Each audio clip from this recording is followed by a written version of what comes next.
بسم اللہ الرحمن الرحیم۔ السلام علیکم ورحمۃ اللہ وبرکاتہ۔ اگر ہم غور و فکر کریں نا احادیث کے اندر اور قرآن کے اندر، تو دنیا کے اندر جو سب سے بہترین چیز ہے نا وہ قرآن کا علم ہے، دین کا علم ہے، احادیث کا علم ہے۔ نبی صلی اللہ علیہ وسلم نے اس قرآن کے علم کو دنیا کے سرداری کا جو ہے وہ نام دیا ہے۔ وعن عبداللہ بن مسعود قال لو ان اہل العلم سانوا العلم ووضعوه عند اہلہ لسادوا بہ اہل زمانہم۔ اگر اہل علم اپنے علم کا خیال رکھیں تو وہ اپنے علم کی وجہ سے اپنے دور کے سردار ہوں گے، لیکن اگر اس علم کو دنیا کے لیے خرچ کیا تاکہ دنیا کو پہنچے تو ذلیل ہو جائیں گے۔ علم کے ساتھ دنیا کی سرداری ملتی ہے، لیکن اگر نیت خالص ہو، اگر نیت خالص نہیں ہوگی تو اس علم کے ذریعے ہم تباہ و برباد ہو کر رہ جائیں گے۔ نبی صلی اللہ علیہ وسلم نے فرمایا، جس نے تمام غموں کو ایک ہی غم یعنی آخرت کا غم بنا لیا تو اللہ تعالیٰ دنیا میں اس کی کفایت کرے گا، اور جو کوئی خود کو دنیا کی باتوں کے اندر مشغول کرے گا تو اللہ تعالیٰ اس کو دنیا کے حالات کے اندر جو ہے وہ پریشان کر دے گا، پھر وہ دنیا کے حالات میں پریشان ہو کر رہے گا۔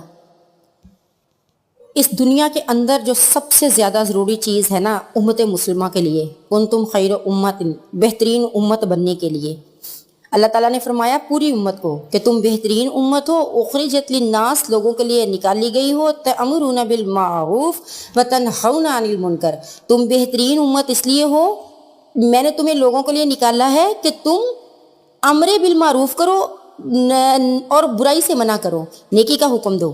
تو امت مسلمہ جو ہے اس کی دوسری امتوں پر فضیلت کیوں ہے کہ وہ برائی کا حکم جو ہے برائی سے منع کرتی ہے اور نیکی کا حکم دیتی ہے۔ تو پھر امت مسلمہ میں سے جو شخص علم کو سب سے پہلے حاصل کرے دین سکھانے کے لیے، اور پھر اس کو سکھائے، نیکی کا حکم دے اور برائی سے منع کرے، تو اس انسان کا درجہ رب کے نزدیک کتنا ہوگا؟ نیتوں کا حال تو رب جانتا ہے نا۔ جو انسان علم کو حاصل کر لے اور تم اس کو لوگوں کو پھیلاتا ہوا دیکھو تو گواہی دے دو اس انسان کے ایمان کی کہ وہ انسان، اس کے نیت کا حال، اس کے دل کا حال رب جانتا ہے۔ علماء کی جو ہے وہ ہمیں قدر کرنی چاہیے کہ علم اللہ تعالیٰ کو سب سے زیادہ پسند ہے۔ آپ نے فرمایا کہ جو نبی صلی اللہ علیہ وسلم سے سوال کیا نا ایک شخص نے کہ یا رسول اللہ صلی اللہ علیہ وسلم، مجھے سال رجل النبی صلی اللہ علیہ وسلم عن الشر، ایک آدمی نے نبی صلی اللہ علیہ وسلم سے شر کے بارے میں سوال کیا۔ آپ نے فرمایا لا تسألونی عن الشر، مجھ سے شر کے بارے میں سوال مت کرو، وسألونی عن الخیر، مجھ سے خیر کے بارے میں سوال کرو، خیر کے بارے میں سوال کرو۔ آپ نے یہ 3 مرتبہ فرمایا۔ آپ نے فرمایا الا ان الشر شر شرار، بے شک، یہ کلمہ آپ نے 3 بار فرما کے فرمایا۔ آپ نے فرمایا خبردار رہو، بروں کے سب سے برے جو ہیں وہ علماء سو ہیں، یعنی برے علماء جو ہیں وہ پورے زمانے سے برے ہیں۔ علماء سب سے زیادہ برے بھی ہیں، اور اگر علماء اچھے ہیں، دین کو پھیلانے کا جذبہ رکھتے ہیں، لالچ نہیں کرتے، لوگوں کے مالوں پر نظر نہیں رکھتے، اور اپنے علم کو بیچنے کا ارادہ نہیں رکھتے، ان کو اپنے علم پر گھمنڈ نہیں ہے، ان کو اپنے تقوی پر گھمنڈ نہیں ہے، وہ خود کو لوگوں سے اعلیٰ سمجھتے نہیں ہیں، وہ جھک کر ملتے ہیں، وہ تواضع اختیار کرتے ہیں، اور وہ اپنے علم کو پھیلانے کے لیے کوشاں ہیں، اور وہ لوگوں کو سکھانے کی کاوش کرتے ہیں۔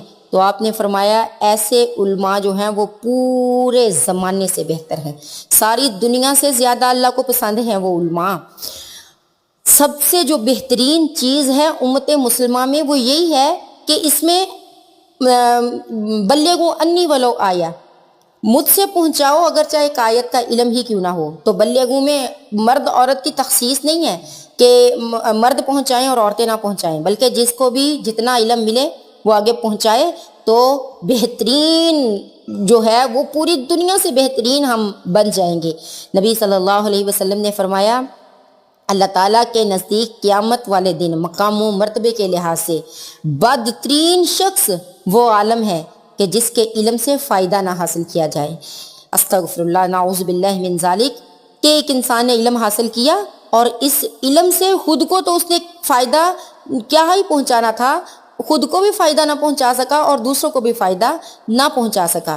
وہ شخص جو انسان اپنے علم کے ذریعے دوسروں کو نفع دیتا ہے، اللہ تعالیٰ اس کے علم کو اس کے لیے بھی بہترین بنا دیتا ہے، وہ خود بھی اس کے اوپر عمل کرنا شروع کر دیتا ہے۔ اور جب ہم علم کو روک کر اپنے دل کے اندر رکھ کر اس کو بوری بند کر دیتے ہیں تو وہ علم ہمارے لیے خود بھی نفع مند نہیں رہتا۔ اگر ہم علم کو پہنچائیں گے نہیں آگے تو پھر ہم عالم نہیں رہیں گے بلکہ عابد کے درجے پر چلے جائیں گے۔ اور نبی صلی اللہ علیہ وسلم نے فرمایا ایک عالم کی فضیلت عابد پر اسی طرح ہے۔ عابد وہ بندہ ہے جو صرف عبادت کرتا ہے، علم کی نشر و اشاعت کا کام نہیں کرتا۔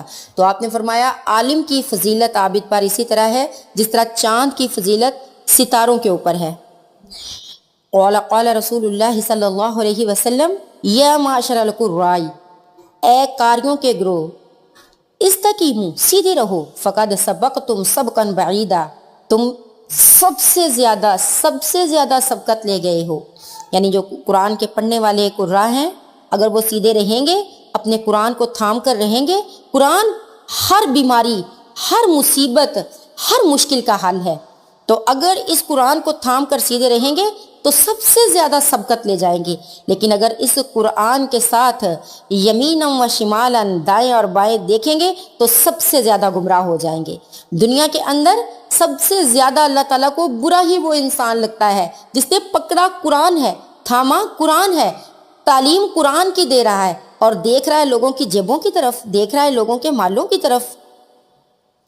اس لیے علم کو ہمیں سیکھنا چاہیے اور ذاتی نفع سے گریز کر کے اپنی ذاتی جو ہے ذاتی ضروریات کو اور ذاتی اپنے فائدے کو اور مفاد کو پس پشت ڈال کر قرآن کے علم کو جو ہے وہ پھیلانا چاہیے، کیونکہ اللہ جو ہے وہ پوری کائنات کا خالق ہے، مالک ہے، وہ دلوں کے تقویٰ کو دیکھتا ہے، نیتوں کو جانتا ہے۔ اگر ہماری نیت قرآن پھیلانے والی ہوئی تو وہ ہماری ضروریات کو کما حق کا پورا کرے گا۔ اگر ہم اللہ پر توکل کریں گے تو وہ ہمیں ہماری ہر مشکل سے نکلنے کا حل بتائے گا۔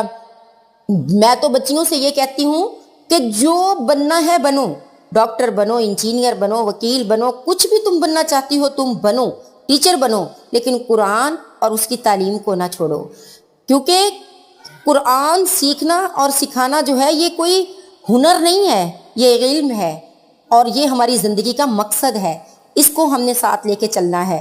باقی دنیا کمانے کے لیے جو ہم بننا چاہتے ہیں یا جو ہم کرنا چاہتے ہیں وہ کریں، لیکن اپنا کچھ وقت قرآن کو دیں، اس کو سیکھیں، اس کو آگے سکھائیں، تاکہ کل قیامت کے دن ہم اپنے اللہ کے سامنے سرخرو ہو سکیں۔